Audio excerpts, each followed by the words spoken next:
And so for me, some of the key concepts that I see coming out of your work and this conference are figuring out a more strategic approach to pro bono, one that isn't simply reactive to the person with a problem in front of you, although we obviously want to ease that person's suffering and make their lives better, but that really does fashion broader, more sustained, and more impactful solutions. The second thing is strategic collaborations. We look at the problem, for example, of foreclosures, and what we see is not only, frankly, a broken system that even the best and most extensive legal help can't really make work, but we also see that we have lots of firms who would love to help but can't because of conflicts or business or positional conflicts. And we see that with respect to other areas as well. Some of the issues facing the large number of unemployed people and remedies for that. All firms, all legal departments will have limitations through conflicts and other issues on what they can do. But not all firms or all legal departments have the same constraints. So if we can begin to get together, and you'll see, many of you are doing this, and you'll see examples of this throughout the day, and plan together and say, okay, I can't do this, but you, firm X, you can do this. You'll be able to do this, so we'll do Y.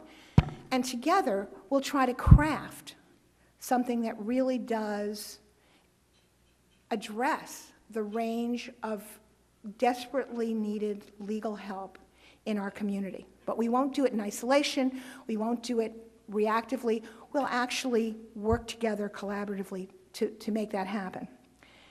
And then the final thought in terms of pro bono is old problems, new perspectives. We have to find a different way to address some of the persistent problems of poverty, discrimination, and disadvantage. And I think sometimes because we tend to focus ourselves in certain fairly well-trod paths, we miss opportunities. One of those, for example, and some firms and public interest groups have focused on this, but not enough. One of those is what could have been done, for example, with the stimulus funding. If we had thought about how to give low-income communities, communities of color, a voice and a place at the table, and how to think about distributing the largest chunk of money that probably most of us will ever see the government give out, again, in our lifetimes, in a way that really would not only create jobs, but reduce poverty and reduce the obstacles that poor people and disadvantaged people face. And we didn't do that. I think we lost an opportunity there. And I think we have to think about, in terms of issues like affordable housing and unemployment, persistent unemployment, new ways. We need to think about new ways to address those problems. We're lawyers, we're problem solvers, we're creative people, we bring fresh perspectives, a lot of energy, and an enormous, enormous collective amount of human resources and talent. We can do that. Finally, I just want to say one word about what has been in the news recently, and that is the politicization of pro bono. I'm sure all of you have read about the attacks on the Al-Qaeda 7. The notion that lawyers who do pro bono work for the most unpopular, often the most difficult clients, are somehow stigmatized, harassed, embarrassed, called out, rather than being honored and admired, which they should be, is very troubling.